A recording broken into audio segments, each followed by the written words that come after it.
Merci pour la Bible que tu as inspirée. Oui, Seigneur, nous voulons nous attendre à toi. Oui, l'homme ne vivra pas de pain seulement, mais de toute parole qui sort de la bouche de Dieu. Viens au plus profond de notre entendement, de notre intelligence. Viens nous parler, viens nous exhorter, nous encourager ce matin. Nous voulons nous attendre à toi, Père, dans le nom de Jésus. Amen. En 1971, un personnage qui s'appelle Ray Tomlinson a expérimenté les façons dont les gens et les ordinateurs pouvaient interagir.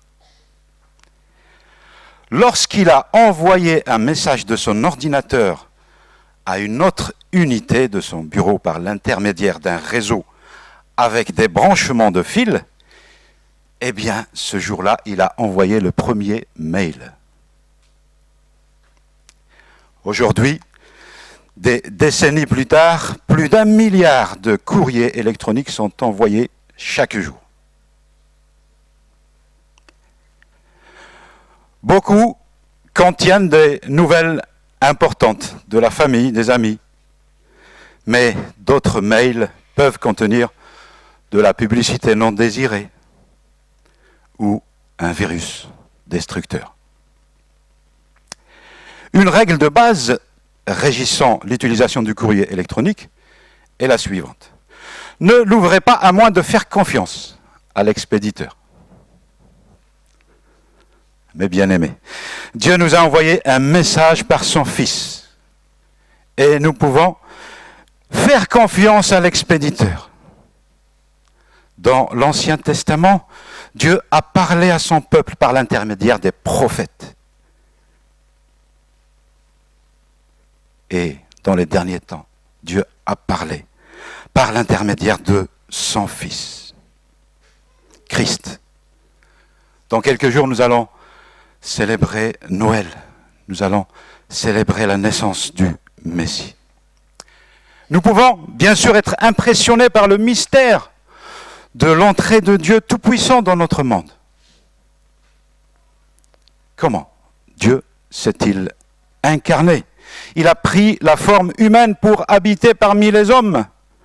Lui, le Dieu Tout-Puissant, créateur du ciel et de la terre, de l'univers. Eh bien, rien n'est impossible à Dieu. Rien n'est impossible à Dieu. Dieu est tout-puissant. Est-ce que tu as envoyé le... Très bien. Noël. Noël est l'inoubliable message d'amour, de compassion, de miséricorde.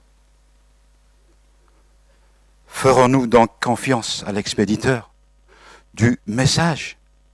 Est-ce que nous allons ouvrir ce message dans la boîte mail, comme si on ouvrait, bien sûr, un mail dans l'ordinateur? Né dans une famille pauvre, d'un village insignifiant, cet homme envoyé ne peut plus mourir. Ce message de l'évangile envoyé par Dieu, qui est l'expéditeur, est de loin, le meilleur message qui a été envoyé à l'être humain. Jésus est le plus grand cadeau qu'une personne peut recevoir. Il n'y a rien à acheter. Il n'y a pas de crédit à faire. Tout est gratuit. Mais bien aimé, ce message est toujours dans la boîte mail pour certains. On attend d'être ouvert par le destinataire. Non, ce n'est pas un spam. Pas du tout. Et certains ne vont peut-être pas ouvrir ce message, malheureusement. D'autres vont l'ouvrir, liront le message, mais ne feront pas attention et vont jeter ce message dans la corbeille. Et d'autres vont lire ce message et seront émerveillés par Christ. C'est un message qui transforme les cœurs. Il change les vies. Quand on lit ce message, on découvre un homme qui apporte de l'espérance, qui apporte le salut, l'amour, la vie éternelle. Quand j'ai lu pour la première fois l'évangile de Jésus-Christ, moi j'ai découvert un homme qui ne faisait que du bien autour de lui. Et finalement, on l'a accusé à tort. On l'a flagellé, battu. On lui a craché dessus et mis sur une croix. Il a souffert le calvaire et en plus de ça, il a adressé cette parole, cette prière à son Père céleste. Père, pardonne-leur, car ils ne savent pas ce qu'ils font. En parlant de ces Juifs, de ces pharisiens qui l'ont condamné et accusé. Mais finalement, c'est nous tous, par nos offenses, par nos péchés, que nous avons quelque part aussi crucifié notre Maître. En parcourant l'évangile de Jésus-Christ, ce qui m'a touché, c'est ça. C'est le fait qu'un homme de bien, qui enseignait à aimer Dieu, à aimer son prochain, qui ne faisait que du bien, qui faisait beaucoup de miracles autour de lui, et finalement on l'a crucifié, alors qu'il n'a rien fait de mal. Rien fait de mal. J'ai été bouleversé ce soir-là, et j'ai accepté Christ dans ma vie. De simple prophète qu'il était pour moi, il est devenu mon Seigneur, mon Dieu. C'est bientôt Noël, la venue de Dieu parmi les hommes. Et je voudrais m'attarder ce matin sur un passage qui parle justement de la venue de Christ sur terre, apportant à l'humanité ce message d'amour, ce message d'espérance. Dans nos boîtes mail, quand nous recevons un nouveau mail, il y a un petit bruit spécial qui nous fait comprendre que nous avons reçu un nouveau message.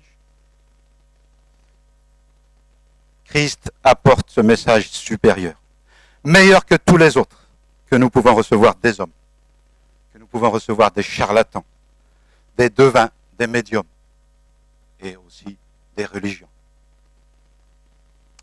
Lisons ce matin dans Hébreux, chapitre 1. Hébreux, chapitre 1, versets 1 à 10. Après avoir autrefois, à bien des reprises et de bien des manières, parlé au Père par les prophètes, Dieu nous a parlé en ces jours qui sont les derniers, par un Fils qu'il a constitué, héritier de tout, et par qui il a fait les mondes.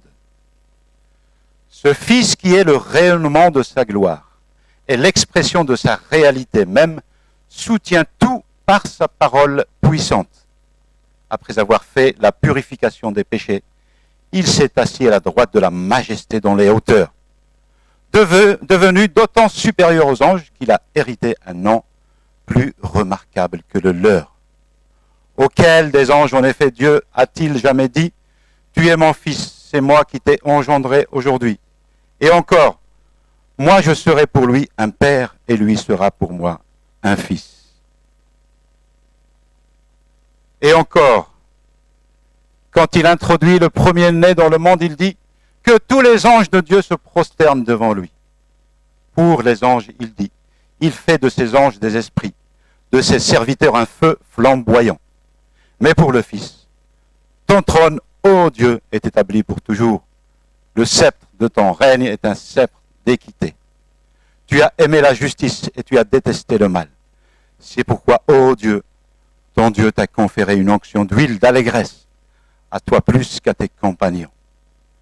Et encore, c'est toi, Seigneur, qui a fondé la terre au commencement, et les cieux sont l'ouvrage de tes mains. Amen. Jusqu'ici la lecture de la parole de Dieu.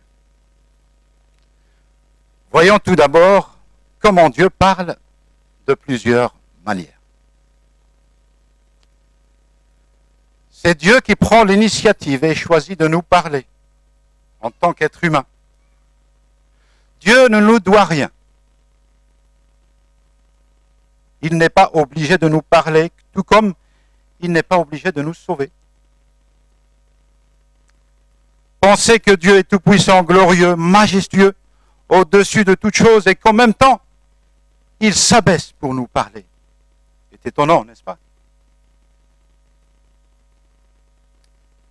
il nous aime. Il se soucie de nous. Il veut nous communiquer sa miséricorde, sa grâce, son amour. Lorsque nous pensons à la façon dont Dieu a parlé avant la venue du Messie, nous devons comprendre qu'il a parlé de plusieurs manières et à plusieurs reprises. C'est là que l'auteur de la lettre aux Hébreux veut en venir. Dieu a parlé par le biais de visions, de rêves. Il a parlé face à face avec Moïse. Élie entendait une voix. Quand Dieu a parlé au peuple israélite, il a parlé donc par le biais du prophète qu'il choisit. Il a parlé à Moïse dans le buisson ardent, à Ésaïe dans une vision dans le temple. Il a parlé à Amos, Jérémie, Ézéchiel, etc. Il a parlé donc à ces prophètes de différentes manières. C'est ce que nous comprenons dans ce texte. Puis, ces prophètes-là ont transmis le message de Dieu au peuple.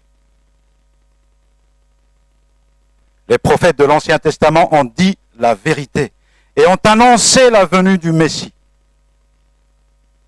Leurs paroles transmises étaient inspirées et guidées par le Seigneur. Regardons ce texte dans 2 Pierre. Vous savez avant tout qu'aucun message de prophète dans l'Écriture ne relève d'une interprétation particulière. En effet, aucun message de prophète n'a jamais été apporté par une volonté humaine. C'est porté par l'Esprit Saint que des humains ont parlé de la part de Dieu. Amen. Donc ces paroles étaient inspirées.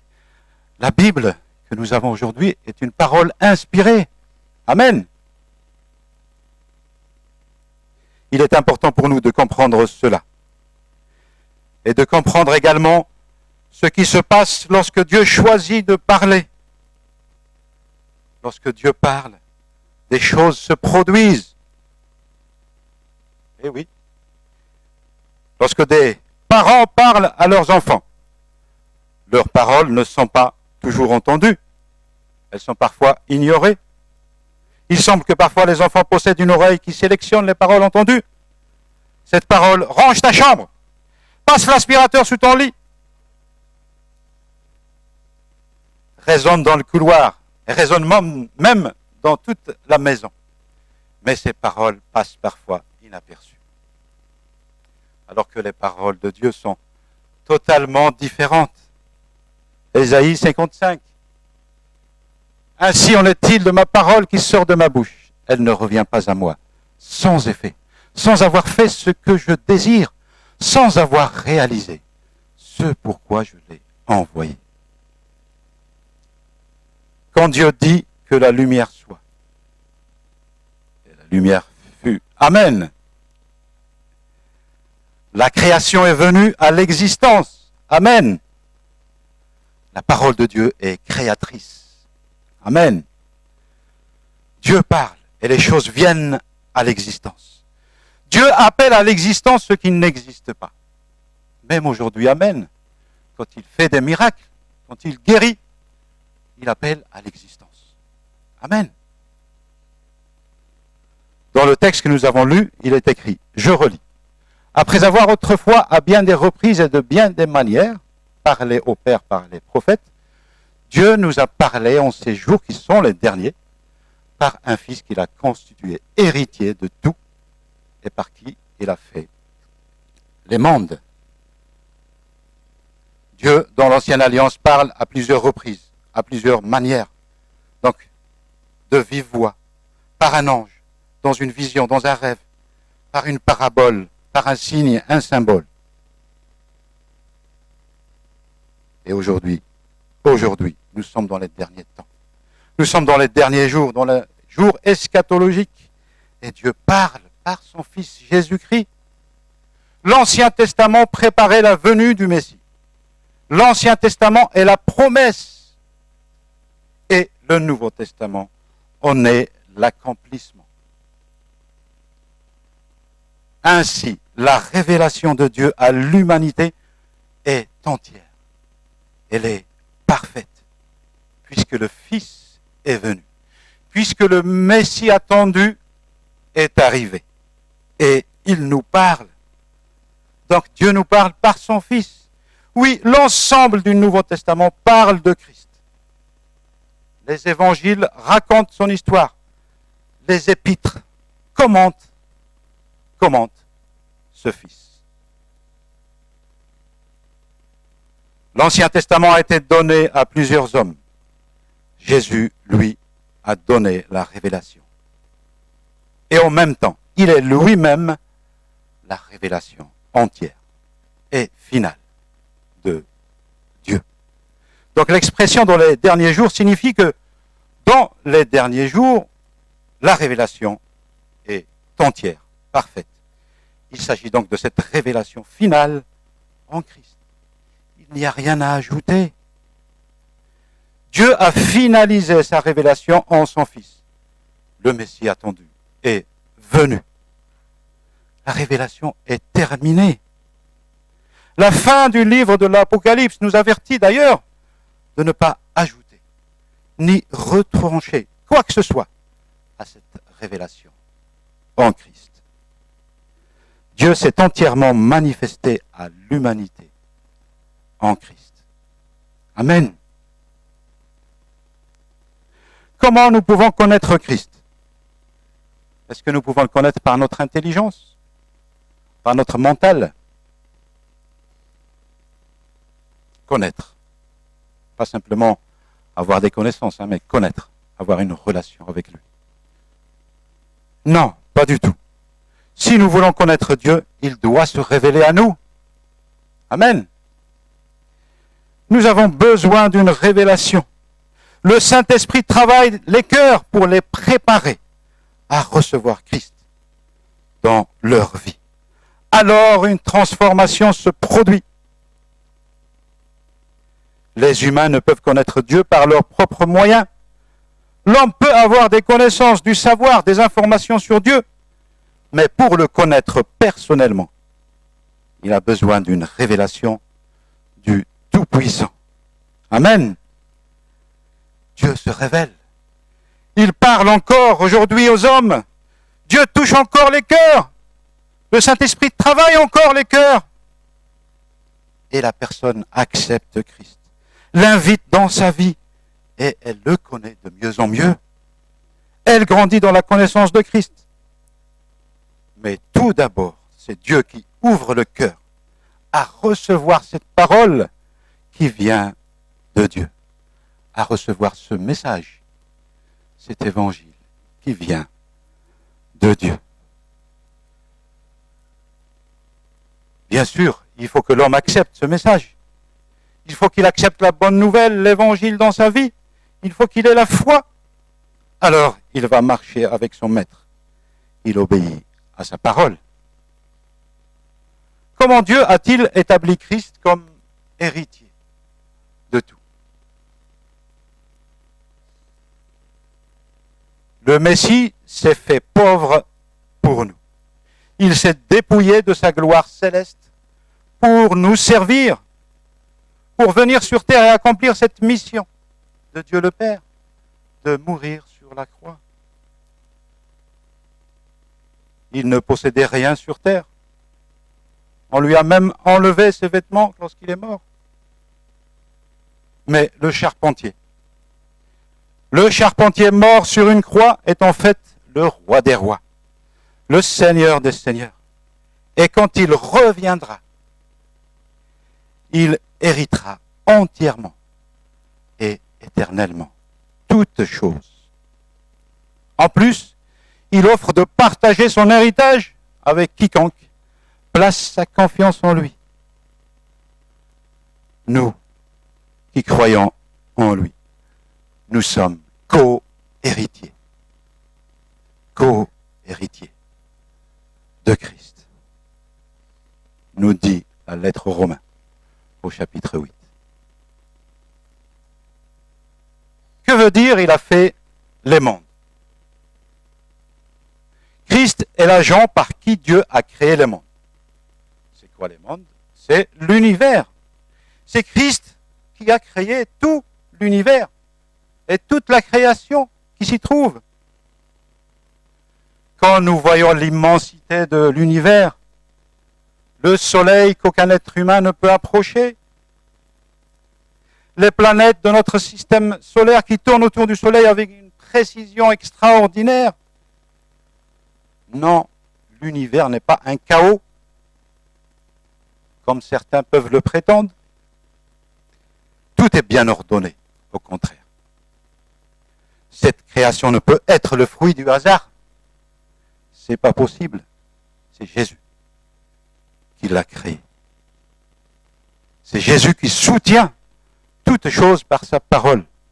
C'est-à-dire qu'il maintient la création en vie. Il maintient la création en vie. Il surveille tous les mouvements et les mécanismes de l'univers. Et ainsi, cet univers peut avoir et rester dans cet équilibre. C'est le Dieu Providence. Christ n'est pas un créateur horloger. C'est-à-dire, une fois la création terminée, il ne se soucie plus d'elle. Non. Christ la soutient. Christ la maintient en vie. C'est le Dieu Providence. Il n'est pas seulement le Dieu créateur, il est aussi celui qui a pourvu au problème du péché, de l'humanité toute entière. Christ est allé à la croix pour subir le châtiment que mérite tout pécheur et pour faire la purification des péchés de tous ceux qui l'acceptent comme sauveur. Et pourtant, nous constatons que certains hommes rejettent Christ et son œuvre sur la croix.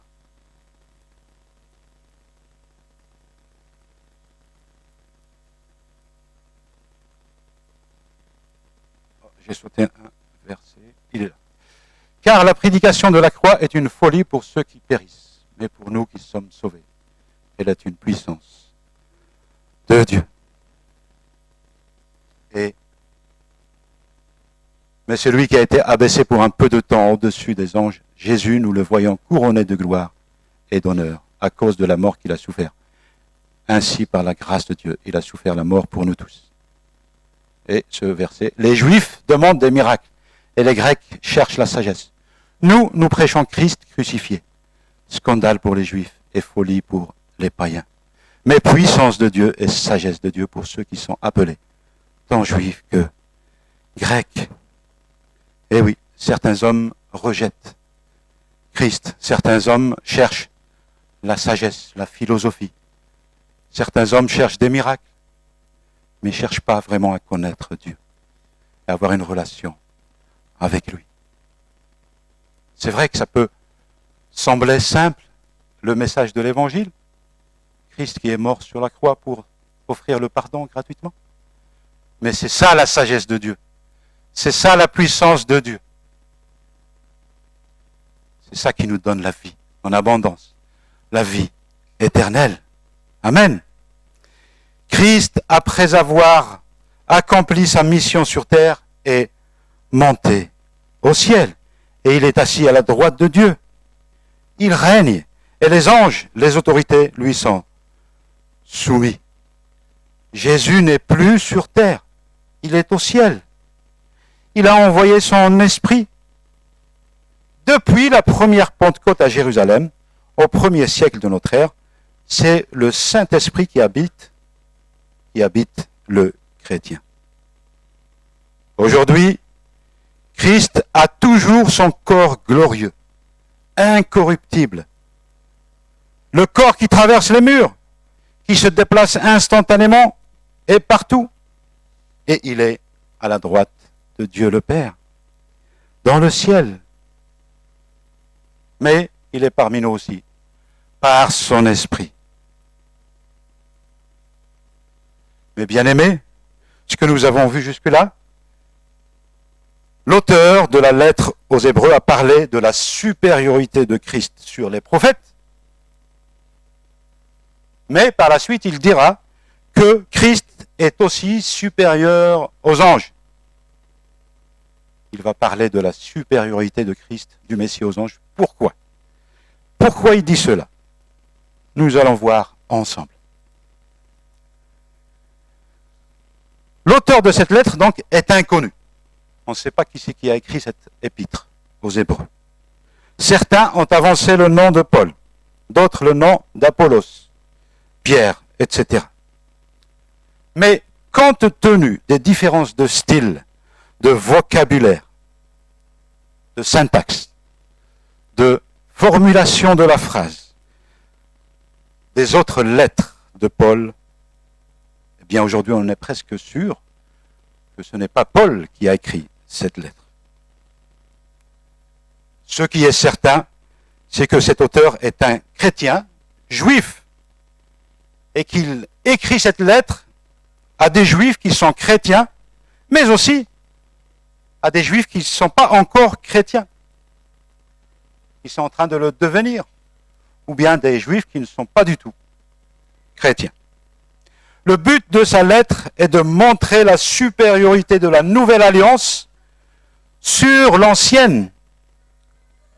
Il parle de Jésus comme supérieur aux prophètes de la première alliance et qu'il est supérieur aux anges, qu'il est souverain, sacrificateur pour toujours. Le sacrificateur qui a traversé les cieux. Et en même temps, l'auteur dit que Christ s'est offert lui-même comme un sacrifice sans tache à Dieu pour purifier ceux qui l'acceptent. Christ purifie leurs péchés par ce sang, le sang qui a coulé. Il est donc aussi le sacrifice parfait, l'agneau de Dieu immolé et une fois pour toutes. L'auteur donc démontre dans son épître que Christ est supérieur à n'importe quel prophète de l'Ancien Testament, supérieur à n'importe quel sacrificateur de l'Ancien Testament, supérieur à n'importe quel sacrifice de l'Ancien Testament, supérieur en tout à n'importe quel rituel de l'Ancienne Alliance. Et aussi, il est supérieur aux anges. Christ est supérieur à Moïse. Christ est supérieur à Aaron, supérieur à Josué, à Élie, etc. Et il est supérieur aux anges. L'être humain est une créature merveilleuse. Mais les anges sont supérieurs aux hommes. Pourquoi je dis cela? En fait, je relis le verset que j'ai lu tout à l'heure. Mais celui qui a été abaissé pour un peu de temps au-dessus des anges, Jésus, nous le voyons, couronné de gloire et d'honneur à cause de la mort qu'il a soufferte. Ainsi, par la grâce de Dieu, il a souffert la mort pour tous. Nous voyons donc dans ce verset que l'homme est inférieur aux anges. Bien sûr, ici, il parle de Jésus qui, en venant sur terre, est devenu un homme, et donc inférieur aux anges. C'est Dieu qui a créé les anges. Les anges, ce sont des esprits sans chair, sans corps. Mais ils peuvent apparaître sous forme humaine. Regardons ce texte. N'oubliez pas l'hospitalité, car en l'exerçant, quelques-uns ont logé des anges sans le savoir. Amen. Les anges peuvent donc prendre la forme humaine. Les anges se réjouissent quand un pécheur est sauvé, nous dit l'évangile de Jésus-Christ. Ils sont contents. Les anges donc peuvent parler aux hommes. Par contre, ils ne peuvent ni se marier, ni procréer. Le livre de l'Apocalypse dit qu'un tiers des anges est déchu avec Satan à cause de leur rébellion. Ils sont devenus des esprits démoniaques, des esprits mauvais. Les anges ne peuvent pas mourir, ni être anéantis. Chaque ange est une création directe et permanente de Dieu et a une relation personnelle avec son Créateur. Et Dieu les a créés pour lui rendre un culte. Amen. Et pour un service particulier. Comme par exemple, apporter des messages particuliers à des hommes. L'apôtre Jean, dans sa vision de l'Apocalypse, parle d'une grande multitude céleste, incluant les anges. Leur nombre s'élève à des milliers de milliers, d'après les Écritures. Et regardons ce texte. Pour ce qui est du jour ou de l'heure, personne ne le sait, ni les anges dans le ciel, ni le Fils, mais le Père seul. Vous l'avez compris, donc il parle du retour de Christ sur terre. Mais qu'est-ce que nous voyons dans ce texte? Les anges sont dans le ciel. Les anges sont dans le ciel. Nous voyons ça aussi dans l'épître à Jude. Nous comprenons donc que les anges saints, les anges saints, ceux qui ne sont pas déchus, vivent dans le ciel. De nos jours, nous entendons bien des choses et des histoires fantaisistes sur les extraterrestres, des êtres bizarres, des personnages avec des formes bizarres que nous voyons dans les films, à la télévision. Les êtres qui vivent dans le ciel, ce sont les anges. Ils sont plus puissants que les hommes. Ils peuvent se déplacer à une vitesse incroyable. Et certains de ces anges ont un nom. Michael, Gabriel, qui ont un rang élevé. Les anges servent Dieu et participent aux œuvres de Dieu. Ils sont conçus plus proches de Dieu que les hommes.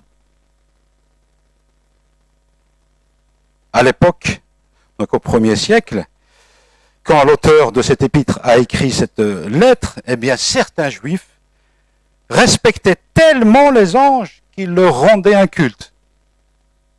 Ils adoraient des anges. Et donc l'auteur de cette lettre va démontrer que Jésus est supérieur aux anges et qu'il va utiliser des textes de l'Ancien Testament, à partir du verset 5 que nous avons lu, jusqu'à même au verset 13 et puis même au chapitre 2. Donc il va parler de la supériorité de Jésus aux anges. Il va citer le psaume 45 que nous avons lu un petit peu ce matin, une partie, le psaume 49, le psaume 93, 102, 104, 110. Il citera le livre de 2 Samuel au chapitre 7, Ésaïe 34. Christ est supérieur aux anges. C'est lui seul qu'il faut adorer. Amen. C'est ainsi que l'auteur démontre à ses destinataires, dont certains rendaient un culte aux anges, que seul Dieu est digne d'adoration. Seul Christ est digne d'adoration.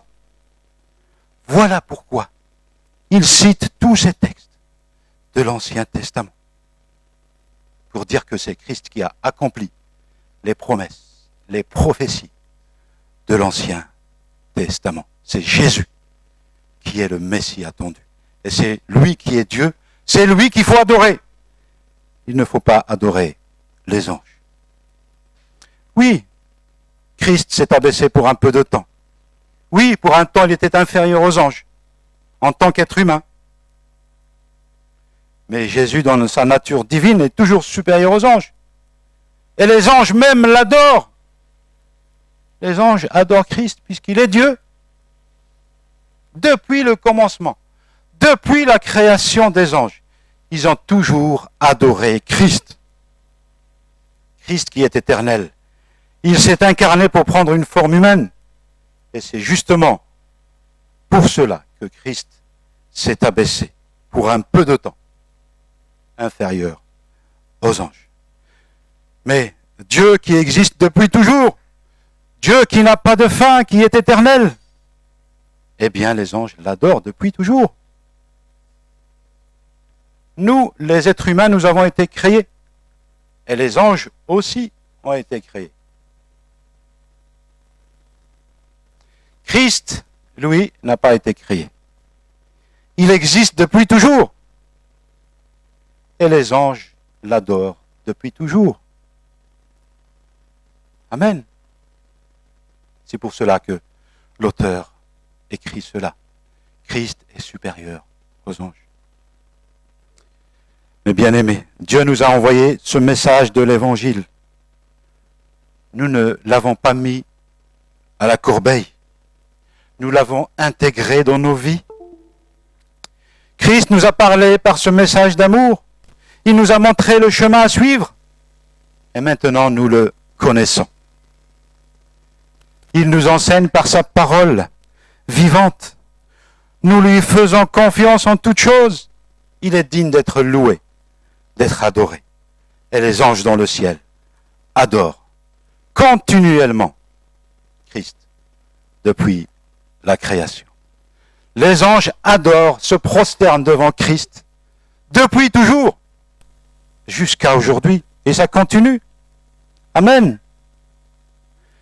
Les anges se sont réjouis de la naissance de Jésus. Nous voyons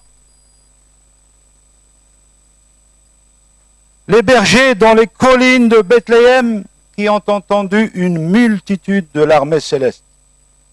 Une multitude chantait Dieu. Des milliers de milliers d'anges chantaient gloire à Dieu dans les lieux très hauts et sur la terre paix parmi les hommes en qui il prend plaisir. Les anges dans le ciel louent le Seigneur en tout temps. Amen. Et nous les croyons. Nous, déjà ici-bas sur terre, bien quand nous adorons Dieu, comme on l'a fait ce matin, ou bien quand nous adorons Dieu à la maison, tout seul, ou en famille, eh bien, mes bien-aimés, nous participons à cette louange dans le ciel. Nous participons avec les anges à louer le Seigneur depuis toujours. Amen. Nous participons à cette louange glorieuse. Notre Seigneur est digne de confiance. Il est digne d'adoration et de louange. Alors, louons-le et adorons-le et participons régulièrement à cette adoration de Dieu, continuelle dans le ciel. Amen. Quelle joie, mes bien-aimés, de pouvoir chanter, louer notre roi. Amen.